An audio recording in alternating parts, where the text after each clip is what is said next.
속전속결 면직, 왜 그랬을까요? 이상경 국토부 1차관의 이 빠른 사표 수리가 연일 관심인데 이 소식부터는 세 분과 함께 알아보겠습니다. 이민찬 국민의힘 미디어특위 부위원장, 서재현 전 민주당 부대변인, 조현삼 민주당 정책위 부의장 나오셨습니다. 어서 오세요.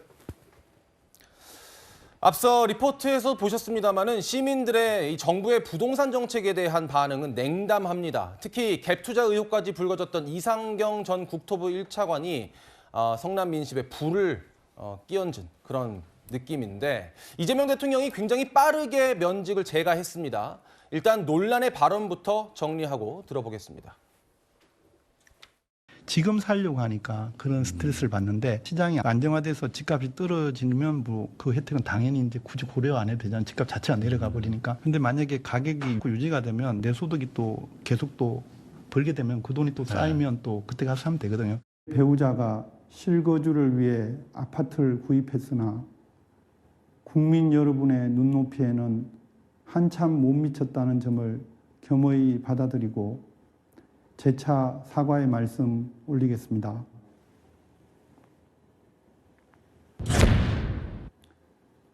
부동산 민심을 무겁게 받아들이며 국민의 목소리를 엄중히 받아들이며 실질적인 주거 안정 대책으로 책임 있게 응답하겠습니다.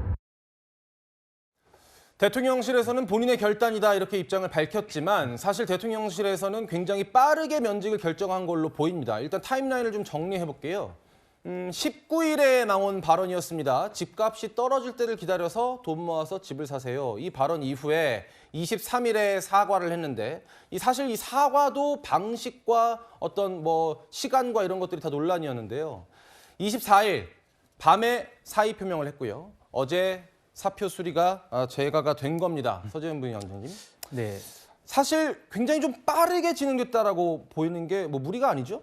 그렇죠. 사실 대책 마련한 게 10월 15일입니다. 10일 정도 지난 것이고 그 발언에 관련해서 문제라고 해야 되나요? 그 이슈화된 게 한 10일 내에 6일, 7일 정도인데 그 차관 출신이 저렇게 속전속결로 한다는 것은 그만큼 본인의 어떤 발언에 대해 실수가 아니다. 이건 책임져야 된다는 것이고 다만 대통령실에서 그에 대해서 면직을 처리했지만은 강제적으로 자리에 대해서 책임지라 하진 않고요. 본인 스스로가 판단했을 겁니다. 워낙 이슈의 중심이 섰기 때문에요. 예. 대한민국 이제 모든 이슈가 다 덮였잖아요. 이재명 대통령께서도 저도 현장에 있었지만 금요일날 대구에 오셔가지고 그런 부동산 관련 얘기했지만 실질적으로는 지역 현안이라든지 주가지수 3,950, 꿈의 지수 4,000포인트 이야기하고 앞서 얘기했던 에이펙 이제 다음 주 열리는데 저도 토요일 가서 황남빵 먹고 그런 것들이 이슈화되는데 온통 부동산의 플러스에서 이상경 저분의 개인적인 의견 그리고 실언 이런 것들이 성남 민심에 불을 지른 것 더 이상이기 때문에 당연히 본인의 개인적인 사의를 수용했다 이렇게 보시면 될 것 같습니다. 네, 사실 이 이전 차관은 정치권에서 이재명 대통령의 부동산 책사다, 부동산 대책 관련 핵심 멤버다라고 꼽혀왔는데요.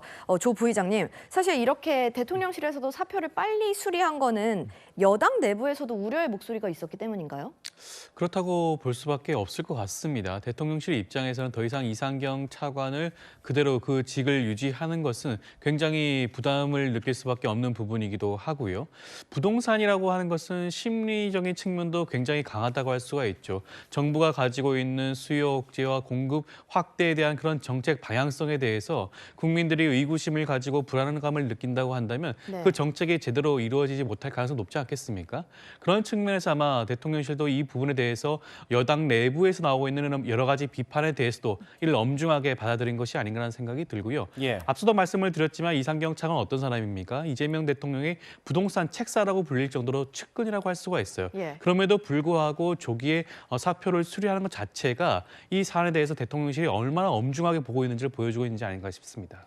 이전 차관의 과거 발언까지 지금 재조명되고 있는 상황입니다.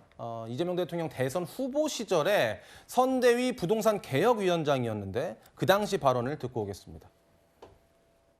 대한민국이 부동산 불로소득 공화국이라는 오명을 부인할 수 없습니다. 소수의 자산가들은 당장 필요하지 않는 부동산을 과다하게 보유하고 있으며 대한민국 경제의 정상적인 발전을 가로막고 있는 가장 큰 문제입니다. 이민찬 부위원장, 이러다 보니까 야권에서는 내로남불이다 이런 거는 기본적으로 나오는 비판이고 직보다 집을 택했다. 이런 비판을 쏟아내고 있어요. 이 사의를 표명한 것을요, 대통령실이 수용하는 형식을 취했기 때문에 이런 논란이 더 커진 것이라고 저는 봅니다. 예. 이상경 1차관에게서 불거진 여러 논란의 성질로 본질적인 문제를 봤을 때요, 사의를 수명을 수리한 것보다 경질을 했었어요. 경질을 했다면 직보다 집을 택했다, 이런 비판이 나올 수가 없는 부분이었겠죠. 예. 그러니까 대통령실이 이 과정, 이 후속 조치를 적절히 취하지 못하면서 오히려 이 후속적인 논란이 더 키웠다. 전 이렇게 보고 있고요. 정부 여당이 부동산 민심이 악화했다는 것, 좀 경각심을 갖고 있는 것으로 보이긴 합니다. 그런데 여기서 그쳐선 안 된다고 봅니다. 왜냐하면 이 본질, 이 논란의 본질은요, 민주당 이재명 정권이 내놓았던 부동산 대책에서 시작이 된 것이에요. 이상경 차관 같은 경우에는 본인의 개인적인 도덕성 문제에서 불거졌지만 이 근본적인 부동산 대책이 제대로 손질되지 않는다면 이 논란은 후속적으로 또 이어질 수밖에 없습니다. 왜 그런가 하면요, 지금 이상경 차관 외에도 어떤 2억 원 금융위원장이나 많은 분들이 이 갭 투자를 통해서 자산을 굉장히 수십억 원까지 증식을 한 상태입니다. 그렇다면 이 본질적인 대책을 유지한 상태에서 또 그 인물들이 그대로 있는다면 국민들께서는 근원적인 의심을 가질 수밖에 없는 것이죠. 예. 아니, 저분들 아직 저 고위공직에 계신 분들은 집에 한 번도 거주하지 않고 갭 투자로 수십억 자산을 불렸는데 왜 우리는 실소유자인 우리는 집안채 마련하는데도 이렇게 대출을 꽉 조이고 있는 것이냐, 이런 의문을 갖게 되지 않겠습니까? 그러니까 정부가 여기서 그치지 말고 이 10.15 대책 자체를 근본적으로 재검토하는 계기로 삼아야 한다고 저는 평가합니다. 네, 이 장면이 우리한테 낯설지 않은 게요, 지난 문재인 정권 당시에도 비슷한 일이 있었기 때문입니다. 구 부장님, 네. 문재인 정권 당시에 이제 김조원 전 민정수석이 청와대 떠나면서 강남 아파트 지켰다, 이런 얘기가 있었어요. 그렇습니다. 그때는 다주택자의 공직자들에 대해서 실제 거주하는 한 주택을 제외한 나머지 주택을 팔도록 권유를 했습니다. 네. 그런데 김조원 수석이 당시 기억하기로는 이 강남에 있는 아파트 2채를 보유한 것으로 알고 있는데요. 이 집을 팔아야 되는 상황에 몰리다 보니까 민정수석이라는 직을 내려놓고 집을 지켰다, 이런 비판에 휩싸였습니다. 이번 이상경 그 제1차관과 비슷한 상황인데요. 그런데 결과를 놓고 보면 어떻게 됐습니까? 직이라는 것은 한시적이지 않습니까? 일시적으로 공직자로서 이 국가를 위해서 일을 하는 기회를 가질 뿐이지 예. 언제든지 면직이 되면 다시 돌아가야 되지 않습니까? 그런데 집은 어떻습니까? 한번 보유하면 자신이 팔기 전까지는 자신의 소유고, 또는 때에 따라서는 자신의 후손들에게 물려줄 수 있는 상당히 영구적인 재산으로서의 가치가 있지 않습니까? 그러다 보니까 직보다는 집을 지키는 게 훨씬 실용적이다라는 것이 김조원 전 민정수석 그리고 이상경 1차관을 통해서 지금 입증이 되고 있는 거 아닙니까? 이렇게 된다라면 도대체 누가 공직자로서 헌신하겠다, 이런 이 솔선수범을 보일지 굉장히 좀 안타까운 상황이 이어지고 있는 것이 아닌가 하는 생각이 듭니다. 앞으로의 이 부동산 정책을 입안하시는 분들은 이런 국민의 어떤 정서, 법감정, 그리고 부동산에 대한 인식을 잘 헤아려서 이 말씀을 하셔야 되지 않을까 하는 생각이 듭니다. 구 부장님, 혹시 이렇게 볼 수도 있지 않을까요? 그러니까 결국은 집을 안 팔았잖아요. 네. 그럼 이거는 집을 팔지 말라는 국민들에 대한 간접적인 메시지가 될 수 있나요? 아주 나쁜 메시지죠. 직은 버려도 집을 지키니까 결과가 어떻게 됐습니까? 김조원 수석이 보유했던 아마 주택 가격은 2배 이상 상승했을 가능성이 높습니다. 그리고 이상경 차관이 보유한 주택도 계속 가지고 있다라면 앞으로 오를 가능성이 더 높지 않겠습니까? 이것은 공직자들이 내가 공직으로서 국가와 국민을 위해서 헌신하겠다라는 메시지로 오히려 자신의 재산상 이 손실을 감수하면서까지도 집을 만약에 팔았다라면 오히려 국민들에게 다른 인식을 줬겠죠. 공직자들이 저렇게 자신의 집까지 파는 걸 보니 앞으로 부동산 가격이 잡히겠구나, 이런 긍정적인 시그널을 줄 수 있는 기회였음에도 불구하고 예. 오히려 속전속결로 사퇴함으로써 자신의 집을 지키는 모양새를 연출함으로써 오히려 국민들에게는 나쁜 시그널을 준 것이 아닌가 하는 생각이 듭니다. 그러니까요, 조 부의장님. 만약에 집을 팔기 정말 싫었다면, 그러니까 국민들에게 집을 팔지 말라는 간접적인 메시지라면 지금 정부의 정책과는 정반대의 행동이 되는 거 아닙니까? 뭐 다주택자인 고위 공직자들이 그런 집을 매도하는 그런 모습을 보였다면 그런 말씀하신 그런 부분들을 충분히 이해할 수가 있는 부분이긴 하죠. 근데 이상경 차관의 경우에는 그것보다는 집을 갈아타는 과정에서 임차인과의 그런 계약 기간 시간 때문에 실제 거주를 하지 못하는 그런 사정이 있는 거 아니겠습니까? 예. 이상경 차관 입장에서는 어떻게 보면 실거주하기 위해서 백현동 아파트를 구입을 했다고 할 수가 있는 것이고요. 거기에 입주를 아직 하지 못했을 뿐이고 계약 기간이 만료가 된다고 한다면 그때 입주하겠다는 입장을 분명히 밝혔습니다. 지금 상황에서 이상경 차관이 할 수 있는 최고의 선택은 모든 본인의 그런 실언에 대해서 책임을 지고 직을 내려놓는 것이라고 할 수가 있겠죠. 그 직을 내려놓는 행동에 대해서 이재명 대통령 입장에서는 본인의 가까운 부동산 관련 전문가임에도 불구하고 이를 즉각적으로 수리를 한 겁니다. 그렇다고 한다면 이런 나쁜 시그널을 부동산 시장에 보여주는 그런 실언들에 대해서는 엄중히 책임을 묻겠다는 대통령실의 입장을 그대로 공개적으로 밝혔다고 보여지는 것이고요. 예. 그렇다고 한다면 이번 부동산 정책에 대한 방향성에 대해서만큼은 이재명 정부가 확실한 입장을 가지고 공급을 확대해서 부동산 시장을 안정화시키겠다. 실제로 거주하고 실제로 소유하고자 하는 그런 부동산 시장에 대해서는 안전하게 보호하겠다라는 측면들을 앞으로의 그런 공급 대책을 통해서 더욱더 확실하게 보여주지 않을까 싶습니다. 네, 이런 가운데 국민의힘은 이상경 차관이 사퇴했다고 그냥 끝낼 일이 아니다라면서 공세 수위를 더욱 끌어올렸습니다. 이재명 정부가 추진하고 있는 잘못된 부동산 정책의 방향성을 바로잡는 게 더 우선시 되어야 된다고 생각합니다. 불난 민심을 다독이고자 다급하게 가짜 공급책을 내놓거나 공급 신용만 할 것이 아니라 재건축 재개발 규제 완화와 민간을 통한 주택 공급으로 국민이 진정 원하는 공급을 해야 할 것입니다. 네, 부동산 정책을 아예 철회하거나 원점에서 재검토해라라는 건데요. 이민찬 부위원장님, 사실 내년에 지방선거가 있잖아요. 국민의힘 입장에서는 이 이슈를 잘 현명하게 끌고 가는 것도 어떤 전략 중에 하나라고 생각할 수도 있을 것 같아요. 국민의힘이 원하든 원하지 않든 이미 이 부동산 문제는 내년 지방선거 내 큰 의제가 됐습니다. 이재명 정부도 이렇게 급하게 뭔가 완성되지 않은 부동산 대책을 내놓은 그 속내도 지방선거를 겨냥한 것으로 보여져요. 지방선거 직전까지 부동산 가격이 더 오른 걸 억누르고 일시적으로 거래를 동결시켜서 가격을 묻겠다는 의도를 갖고 이번 대책을 내놓은 게 아니냐. 저는 개인적으로 그렇게 의심을 하고 있습니다. 이 부동산 문제 같은 경우에는요. 이 많은 온 국민, 특히 서울에 계신 많은 분들 같은 경우에는 이 오랜 꿈과 염원, 한 이런 게 다 서려 있는 거예요. 그런데 정부 여당이 너무나 쉽게 이렇게 대책을 발표하면서 민심이 지금 흔들리고 있는 부분인 거거든요.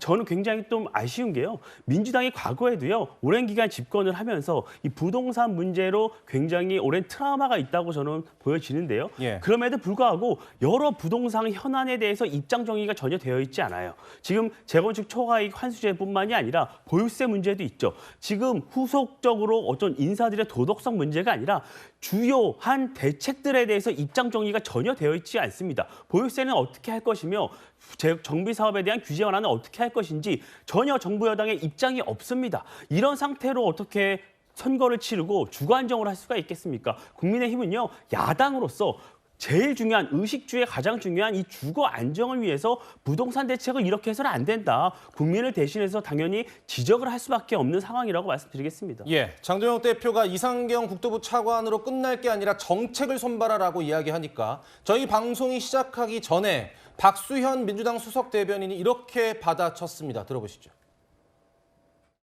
이상경 차관의 사퇴만이 정답인 것처럼 법석을 떨더니 이제는 이상경 차관이 사퇴를 하니까 정책 모두를 바꾸라고 난리입니다. 어떤 것이 진심입니까? 메신저를 공격하다가 메신저가 사라지니 이제는 정책 자체를 흔들어 대는 것입니다. 장동혁 대표님께 묻겠습니다. 11호 대책이 정말 빵점입니까? 국민의힘의 주장만 100점입니까? 세상 이치에 100대 0은 없는 법입니다. 어떻게 그 정도로 자신 있을 수 있습니까? 그 정도면 자신을 넘어 교만입니다. 윤석열 정부 3년간 대한민국을 이렇게 망쳐놓고도 아직도 할 말이 있습니까?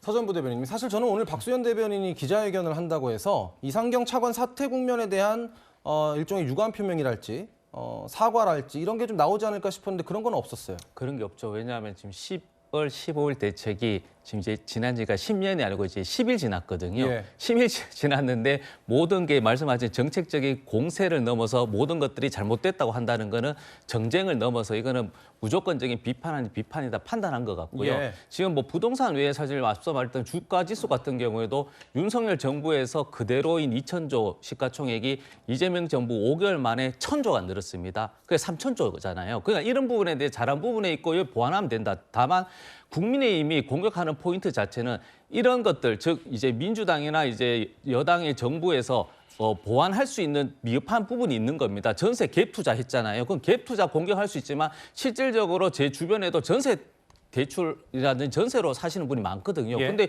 이분들이 만기됐을 때는 집주인이 그 전세를 새로 못 구하면 돈을 못 돌려받는 거거든요. 그러면 이런 부분에 대한 미흡한 부분 공격, 만기 때는 왜 전세 대출 계약서상인데 돈을 받지 못합니까? 이거 신기하잖아요. 이상하잖아요. 집주인이 이런 거에 대해서 페널티를 주는 그런 나름의 정책을 하면 홍을 받는데 이것도 아니고 10일 지났는데 무조건 부동산 막을 수 없다. 계속적으로 비판 아닌 비판만 하다 보니까 박수현 수석 대변인이 또 그렇게 얌전하신 분도 이제 비판할 수밖에 없는 것이죠. 그러니까 정책에 대한 옹호의 방법이 반격인 것처럼 보이는데 그 반격의 수단 중에 하나가 장동혁 대표를 공격하는 걸로도 보입니다. 조 부의장님.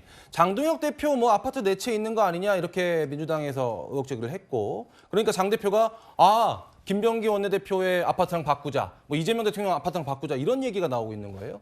그러니까 지금 민주당 입장에서는 차라리 자당에 있는 송원석 원내대표랑 집을 바꾸라라는 말까지 나오고 있죠. 이거는 쟁점을 흐리는 겁니다. 이번 대책이 서울 강남의 아파트 한 채를 가진 사람들을 제어하는 그런 것들이 아니에요.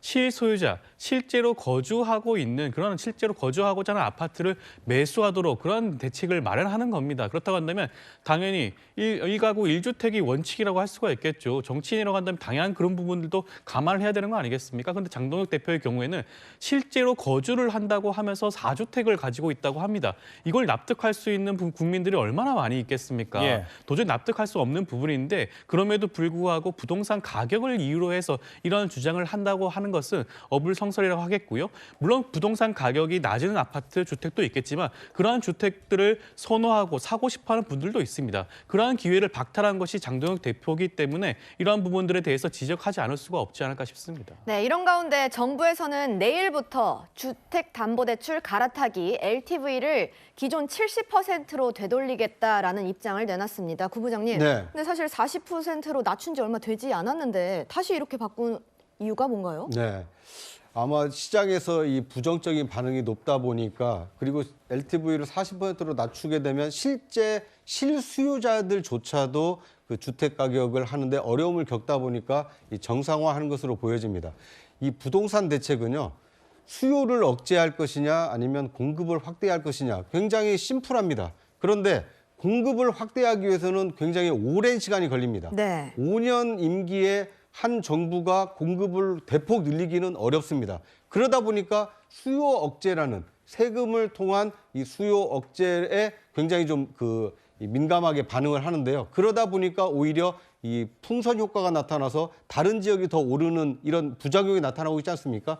오히려 진심 어린 그 목소리를 낸다라면 수요 억제 또는 이 공급 대책을 여야 정이 머리를 맞대고 이건 국민 모두의 이 삶에 해당되는 문제이니 함께 해법을 모색하자 이렇게 제안을 한다든지 또는 이 수요 억제를 하기 위한 것 중에 하나는 보유 부담을 높이는 것입니다. 다주택자, 실거주하는 한 주택자에 대해서는 재산세를 대폭 낮추거나 감면해주고 다주택자에 대해서는 다주택을 보유하는 부담이 다주택을 보유했을 때의 기대 이익보다 더 높아진다. 보유세를 대폭 인상한다면 얼마든지 잡을 수 있는 문제입니다. 그런데 이 보유세 인상에 대해서 경제부총리가 언급을 했음에도 불구하고 지금 여당 내에서는 아무런 이 화답이 없는 상태입니다. 해법이 없는 것이 아니라 실제 있는 해법에 대해서 아직 머리를 맞대고 이 의견이 일치되지 않고 있는 상황이 아닌가 하는 생각이 듭니다. 네, 이렇게 매번 달라지는 정책에 수요자들은 혼란이 큽니다. 정책이 일관성이 있어야 되는데 자고 일어나면 계속 바뀌고 집을 살 수 있는 기회가 점점 더 사라지는 게 아닌가. 조심스럽게 접근해서 장기적으로 효과가 나와야 된다고 생각하거든요. 그래서 지금 같은 정책이 효과가 있을지는 저는 아직 잘 모르겠습니다. 부동산 정책에 대한 일반 시민들의 신뢰도가 낮다. 이런 부분이 가장 핵심이 아닐까 싶은데 여론조사에도 이게 나타납니다. 부정평가가 긍정평가보다 더 높게 나타나고 있는 건데 연령대별로도 사실은 이제 30대가 이제 막 부동산을 구입하기 시작하거나 이런 연령대일 텐데 부적절하다라고 평가하는 분들이 많고, 그리고 부정평가 이유로서는 이제 부동산 정책 대출의 규제 실패를 꼽는 여론이 높았습니다. 결국에는 서부대변님 좀 짧게밖에 못 여쭤볼 것 같은데 결국에는 이 정책의 신뢰를 주는 게 가장 중요할 것 같은데 정책 위반자 몇 면을 봐도 그렇고 정책이 자꾸 왔다 갔다 하는 것도 그렇고 이 정부 정책에 신뢰를 하기가 참 어렵다 이런 생각이 들어요. 그건 맞습니다. 동의하죠. 신뢰, 즉 이제 위반하시는 분의 신뢰가 흔들리면 정책까지 신뢰하는 당연한 거죠. 계속 주식 투자, 국내 주식 투자하면서 본인은 미국 투자만 하면 안 되는 것이잖아요. 그렇듯이 저는 그 정책 위반자는 사실 뭐 집을 사실 개인적으로는 자유민주주의에 뭐 100채, 200채 살 수는 있지만 최소한 위반자 입장에서는 은행일지 정책에 대해 일관성이라는 신뢰성 높이는 건 당연하다. 그에 대한 책임을 져야 된다 말씀을 드리고, 다만 지역과 서울 균형에 대해서 부동산 가격이 넘쳐나고 차이가 많이 나고 또 병원이라든지 대학, 특히 여러 가지 공공기관, 즉 인력이라든지 정보가 너무나 편차가 있기 때문에 이것을 단순하게 부동산보다는 종합적인 국토 균형 발전의 차원에서 앞서 말씀하신 것처럼 여야정해서 협력하는 지혜를 좀 나누는 단계가 꼭 필요한 것 같습니다. 알겠습니다.